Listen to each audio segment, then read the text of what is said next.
Добар ден, во неделното интервју на Инбокс 7 разговараме со лидерот на новата социјалдемократска партија, господинот Тито Петковски. Добар ден. Добар ден. Ке се вратиме назад. За време пред 23 години македонските граѓани на референдум 95% беше излезноста, но голем беше процентот на албанците кои што воопшто не излегоа, се изјаснија за независност. На 8 септември славиме ние независноста. Со какви неизвестности беше тогаш соочена Македонија? Вие во периодот од 90 до 94 бевте потпредседател на собранието. Со какви неизвестности? Со многу неизвестности, бидејќи настана дисолуција на некогашна Југославија, некаде со страоти, некаде со војни, некаде со протести и така натаму, но едноставно не беше тешко, не беше лесно да се напушти територијата на Република Македонија, која што ја контролираше тогашната Југославенска народна армија. И Македонија беше исправена практично пред една потреба да води многу мудра политика. Ние не сакавме да има војна во Македонија како тоа што се случуваше горе во Босна, Хрватска, Србија и така натаму. Сакавме по мирен пат да ја стекнеме независноста, што и успеавме. Мислам дека успеавме во тоа. Некои критичари и денес слушам дека требало на поинаков начин. Па дури слушам од владеачката партија некои водечки личности да говорат дека нема независност без крв. Како што видоа дека се случи и тоа. Македонија стана независна, самостојна држава и успеавме да најдеме заедничко решение тогаш и со разбирање и со Југославенската народна армија, се разбира и со државното водство на тогашна Србија и на другите републики во составот на некогашна Југославија. Клучното прашање беше што практично сакат граѓаните на Република Македонија. И затоа се отиде на референдум. Дури го критикуваат и прашањето на вториот дел од додавката на прашањето со можност за... Тоа прашање всушност ги наоти албанците. Тој е дел од прашањето дека сте за независна Македонија и со можност за припојување кон југословенските држави. Тука се зголеми нели револтот. А кој беше вашиот став тогаш и како сега од оваа призма гледате на таа историска одлука Македонија да излезе од Сојузот на југословенските држави? Како што рековте, нели, критиките не престануваат, дека совнежи во тоа време постоја, сепак, дека ќе можеме да обстоиме самостојно. Видете, мојот став личен е, кажа неколку пати по разни поводи. Јас тогаш во тоа време бев секретар на тогашната партија на власт, Централниот комитет на Сојуз на комунисти на Македонија, и со распадот на Сојузот на комунисти на последниот 13-тиот конгрес, практично со излегувањето на делегацијата на Словенија од конгресот на Сојузот на комунисти, нашиот став беше јасен, недвосмислен и јас тогаш преку радио Скопје се обратив на македонската јавност дека макар и една делегација да го напушти Сојузот на комунистите, ние не гледаме никаква причина да останеме во смален Сојуз на комунисти на Југославија, бидејќи тоа беа партиите на власт. Политиката на партијата се трансформираше преку институциите на републиките во тоа време. Така да ние немавме алтернатива. Јас и ден денес тврдам дека Југославија е голема грешка што се распадна. Ама знам и како се распадна Југославија. Порастот на национализам, на популизам, директно беше вклучена странски разузнавачки служби, пред се германската, БНД и така натаму, кои сака едноставно да се распадне Југославија како творевина на комунистите, што многу западни земји тоа не може да го сватат, да го прифатат како некоја константа во развојот на Југославенската тогашна федерација. Но ние немавме друга алтернатива. Значи, со распадот, со излегувањето на Словенија, веднаш и со аминувањето од западните земји дека нема друго решение освен Југославија да се распадне, нам не ни паѓаше ни на памет да влеземе, да речеме, во некоја мала федерација како што беше Србија и Црна Гора. Нели?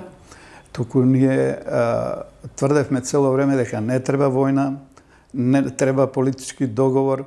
Нам и за Македонија беше најдобрата солуција тогаш да се направеше некоја федерација како налик на Сојузна република Германија, со полабави односи меѓу федералните единки, како конфедерација, па после со текот на времето може да се барат и други решенија. Али мораше во референдумското прашање да остане и тој дел, да се остави отворена можноста. Па како што се виде покасно и на самиот референдум, тоа се покажа дека е добро прашање. Ги мотивираше огромен број на граѓани на Македонија, на сите анкети се произнесува дека не сака да се распадне Југославија. Освен националистичките лидери, во ликот на Туџман, на Милошевиќ, и во Македонија се јавиат и во тоа време националистичка, доста со силен националистички, популистички набој ВМРО ДПМН, и се разбира почна конфронтации. И вториот дел од прашањето практично ги амортизира тензиите во Македонија на луѓето кои што не сакаа војна, бидејќи излегувањето од еден сојуз, ако не сте осудени да водите мудра политика, може да заврши со крвави сценарија. Како што се случи тоа, нели, во Босна, во Хрватска. И тоа ги мотивираше граѓаните дека може врз едни поинакви основи, ако се за поинаков профил на заеднички живот, на политичко уредување, да се направи повторно обединување на нови основи меѓу југословенските народи. Значи им се даваше можност на граѓаните, ако сакат, така и прашањето, со можност, а не со императив. Дали сме сега независни, тотално самостојни како држава со сите, нели? Не. Дали имаме, да кажам така, велите дека во сама Југославија имало присуство на разузнавачки служби. Дали Македонија сега е растеретена од тоа?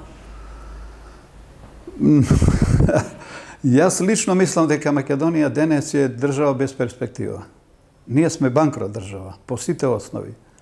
Ако земете во една држава како Македонија денес, после 22-23 години на самостојност, да имате 640.000 луѓе вработени, според Завод за статистика, да имате 170.000 вработени во јавниот сектор, да имате 290.000-300.000 пензионери. И сега пресметајте, ако 640.000 има вработени, од тие, ако ги извадите 300.000 пензионери, ќе ви останат 340.000. Земете ги 170.000 во јавниот сектор што работат во администрација, ќе ви остане 170.000 луѓе издржуваат една огромна популација. Значи, држава која што е осудена да се задолжува и никош да нема крај. И она што се фалат од власта дека Македонија е средно задолжена држава, Македонија може да банкротира и за 500 евра, ако не успее да си ги сервисира долговите. А Македонија објективно ќе се најде во таква ситуација, бидејќи еве со вчерашниот датум видовте дека 40% од бруто домашниот производ е надворешниот долг на Македонија. И тоа само одиме во некоја бездна. Од година во година се зголемуваат странските кредити на Македонија, не се отварат нови работни места, масовно си селуваат луѓето и затоа говорам, Македонија е безнадлежна држава. Македонија нема перформанси внатрешни да си ја сочува самостојност во буквална смисла на зборот.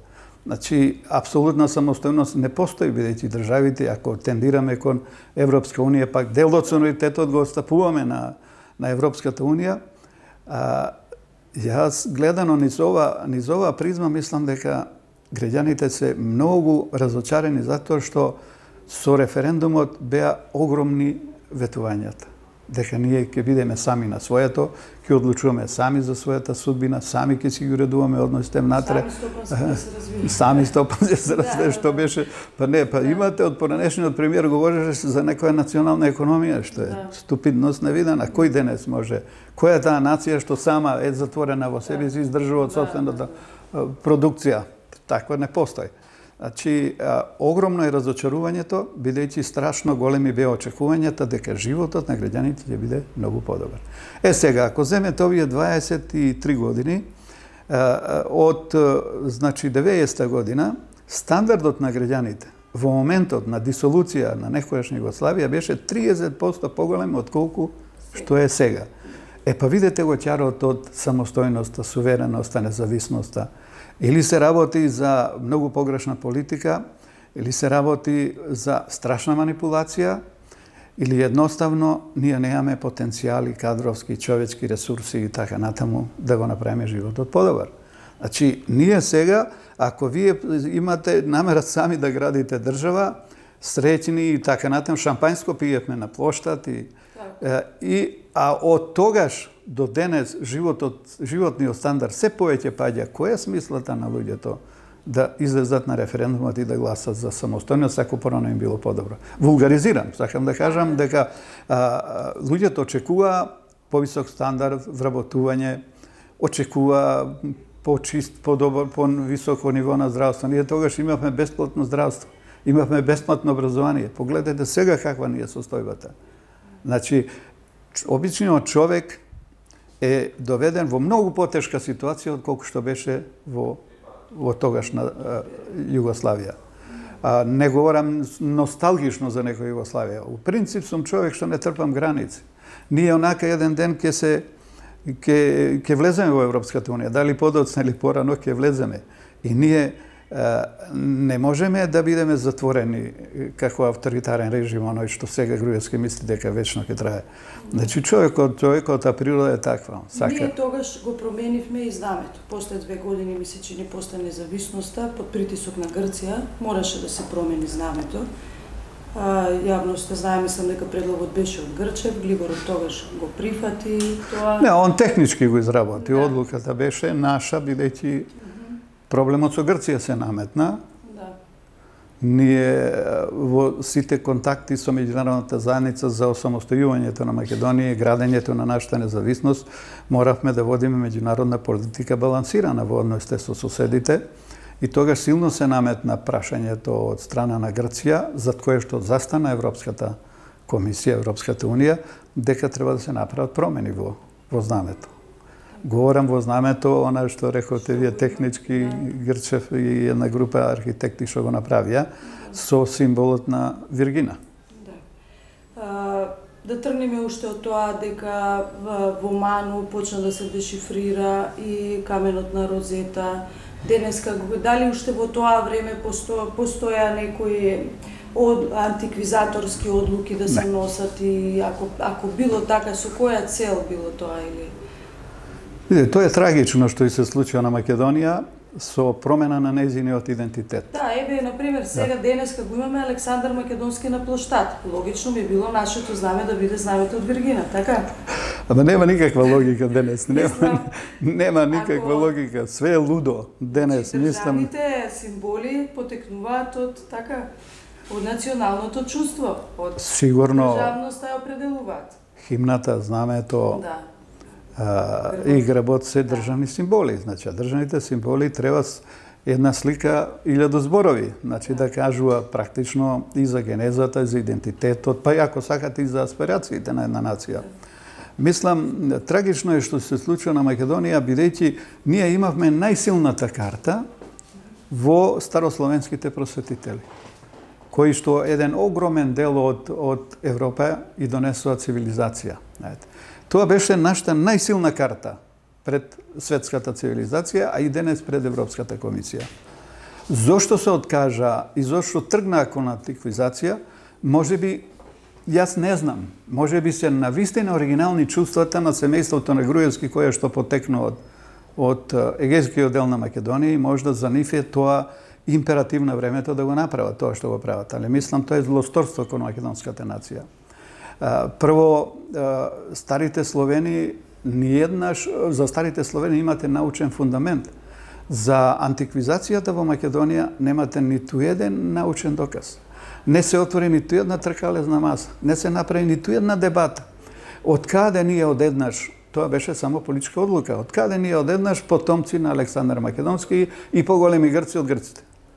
Мислам дека тоа е прво ненаучно, волунтаристички, крајно политички неодговорно и за да се гради еден такој идентитет, вам ви требаат манифестациони символи за тоа. Ние да докажеме сега дека Александар Македонски Ние сме синовите потомци на Александар Македонски. Што повеќе докажуваме дека сме потомци на силниот војсководач, толку посиромашни стануваме. Мислам, се трошат неразумно многу пари за да се докаже една погрешна теза дека потекнуваме од... Јас не откажувам генезата и од Александар Македонски, да речеме, ние се измешани со сите народи, потеклото на сите народи. Можда некоја жичка влече и од таму. Ама дефинитивно за тоа нема научна подлога, нема научен доказ. Сегашното знаме него отсликува националниот идентитет, ваков како што ние слика даваме. Моменталната власт како што гради, како што голем број од граѓаните се чувствуваат, мора да признаеме. Па сегашното знаме ги содржува традиционално боите во македонските символи. И ништо повеќе, не распоредот на символите. Но еве, грбот, што го измениме, која е суштествено значење, само мисла дека настана деидеологизација со симнувањето на звездата петокрака од грбот, а целата останата содржина остана иста. Па ако сме со Александар Македонски, зошто не го насликаа Букефал и Александар во грбот? Значи може да очекуваме, сакам да ве прашам, дали во ваква ситуација може да се очекува и промена во тие државни символи? Еве во собранието се отвара темата, се отвара веќе уставните измени се на дневен ред. Да, ама ќе треба да има орел врз Александар Македонски од озгора. Мислам, етничката припадност... Да, хипотетички разговараме, ќе биде доста комплицирано ако се невозможно да го отворат и тоа прашање. Невозможно. Во секој случај, да. Добро, Македонија нели стана самостојна, дел од предизвиците ги надминавме, но останаа многу отворени прашања кои што денеска и стојат на патот нели на ЕУ и на НАТО. Владеачките партии ДУИ и ВМРО имаат доста различен став за името. ДУИ вели што побрзо да се реши, ВМРО ДПМН смета дека задира во македонскиот идентитет. Што мислите, како е можно решение за името? Ова што денес се случува на Македонија беше предочено на самиот старт на нашето самостојување. Значи и со промената на символите имаше цврст став на Европската Унија од тогаш дека ние мора да градиме добрососедски односи со сите соседи, значи да не се иритират во рамките на заедничките стремежи да живееме заедно во една заедница како што е Европската Унија и на тој пат да не си попречуваме едни на други, него напротив, да живееме во добри односи, хармонија, да ја градиме заеднички еднината, да ја развиваме заеднички економијата, инфраструктурата и така натаму. Значи, од тогаш ни беше предочено. Нема шанса Македонија да биде самостојна држава доколку не направи компромис со Грција околу името. Уште 90-те години.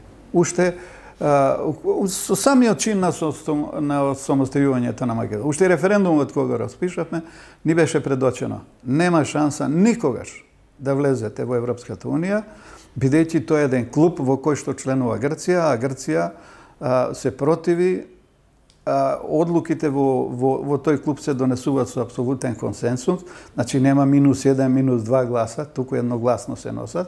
Грција од тогаш има ставено до знаење дека Македонија по тоа име не може да биде примена во Европската Унија, како што се случува после 23 години.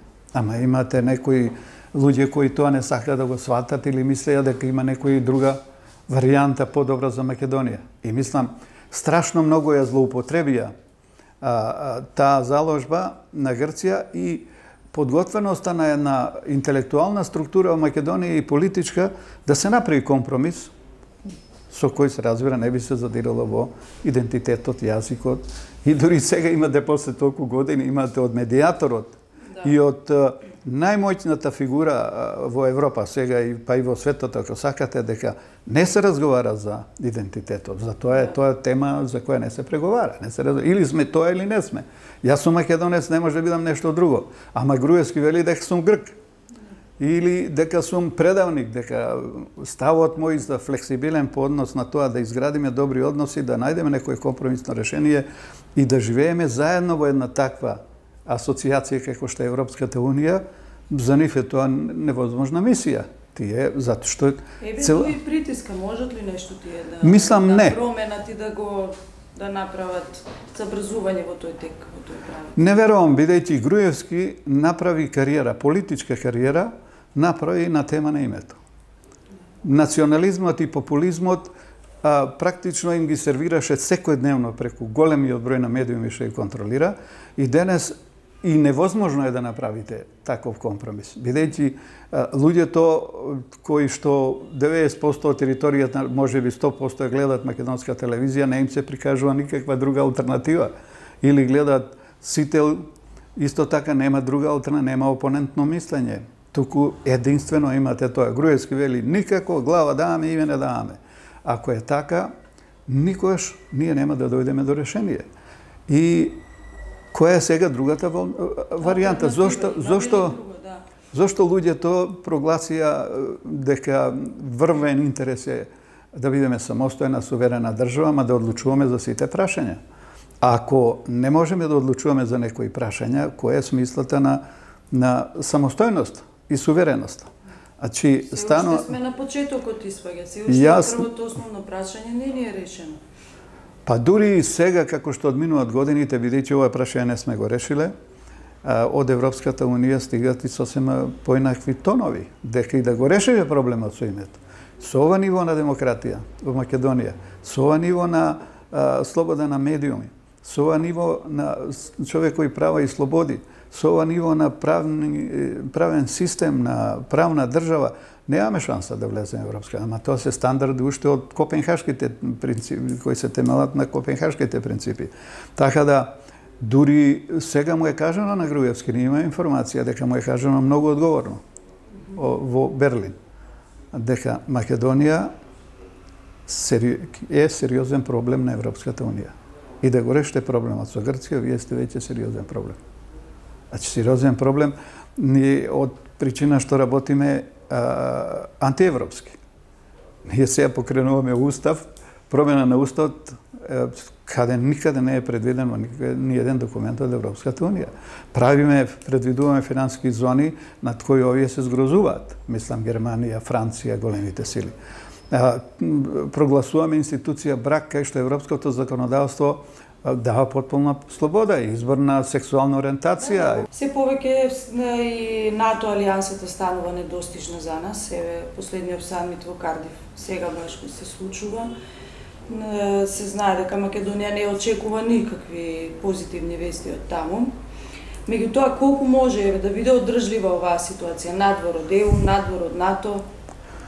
Па јас реков на почетокот дека Македонија во овој момент гледано низ диоптрија на ова време, денешното, е безнадежна држава. Безизлезна е ситуацијата во Македонија. Едни од најголемата друга етничка заедница, албанците, тие страшно се противат на било каква друга варијанта, освен НАТО и Европската Унија. Ако остане доследен на политиката Груевски ВМРО ДПМН, значи ќе делат Македонија.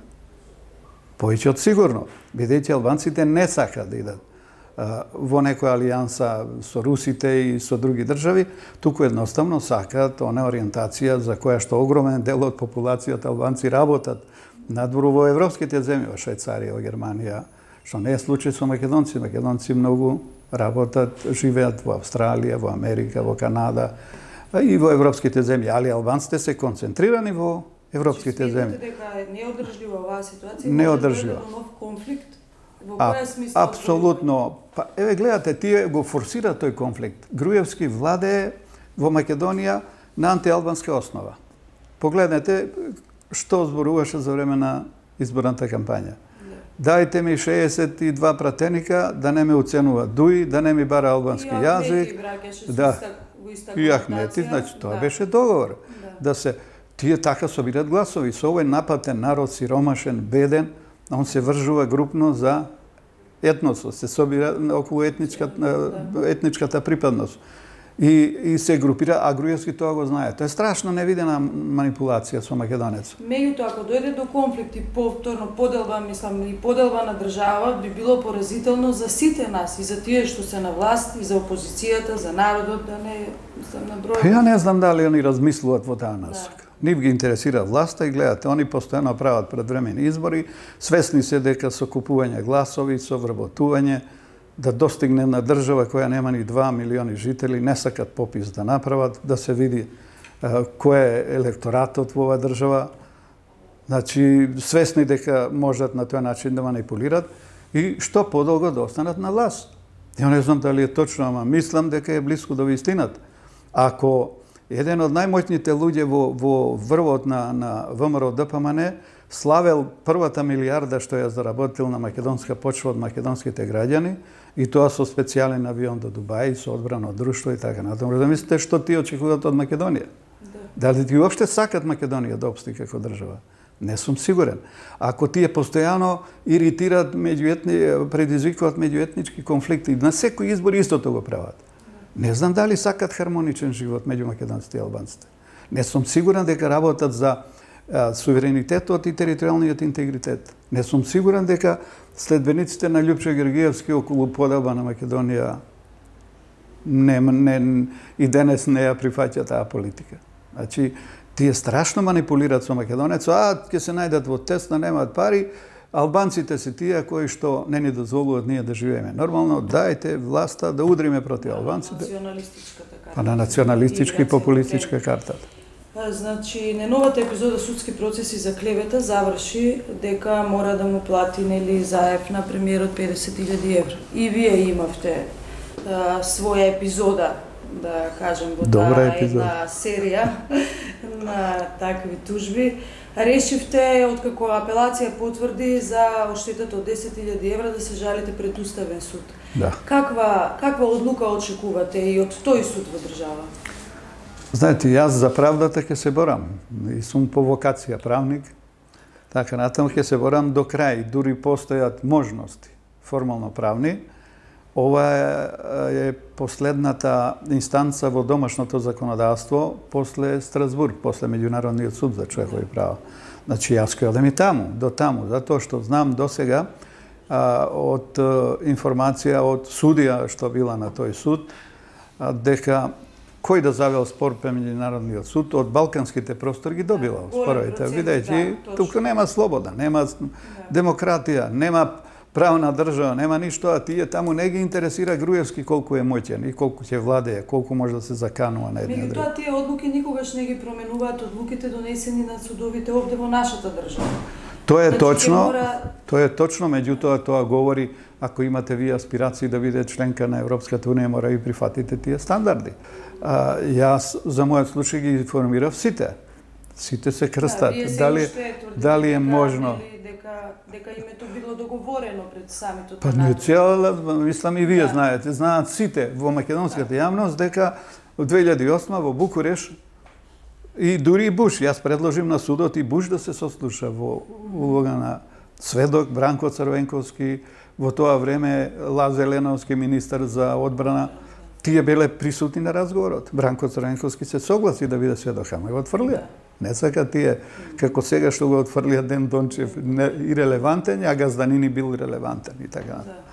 Значи, ќе ги користиме сите можности, полека да ја убедуваме и македонската јавност дека она што го прави Груевски во Македонија, тоа е страшна злоупотреба и на македонското судство, страшна манипулација со граѓаните, а тоа не може да трае долго. И Хитлер мислел дека ќе завладее со цел свет. Не му успеа. Така, за крај да ви прашам што ќе се случи, вие освоивте 3 пратенички мандати, сепак како опозициона партија решивте да не влегувате во новиот парламентарен состав, да не учествувате во работата. Какви се плановите како партија, ќе дадувате вон парламентарно? Па ние излегувавме први, мислам, некаде крајот на мај со јасна стратегија, со 14 точки во кои кажавме и по нив работиме, го подготвуваме членството, дека ќе делуваме вон парламентарно и мислам дека немаме ние друга шанса, освен да се бойкотира се. Сите институции за да се увери домашната јавност и меѓународната јавност дека во Македонија нема демократија, дека во Македонија нема слобода, дека во Македонија не функционираат институциите на државата. И мислам дека среќна околност е што, ако може да се говори за Мендук Тачи, ДПА, што и албанската политичка партија, што е во опозиција, го напушти парламентот, така на Македонија, сакала или не ќела и спружена пред императивот да организира избори. Меѓутоа, ние не сакаме тие избори да ги организира Груевски. Ви благодарам на разговорот. Благодарам. Тоа беше неделното интервју на Инбокс 7 со господинот Тито Петковски, председател на на НСДП, кој што вели дека Македонија станува сериозен проблем на Европската унија.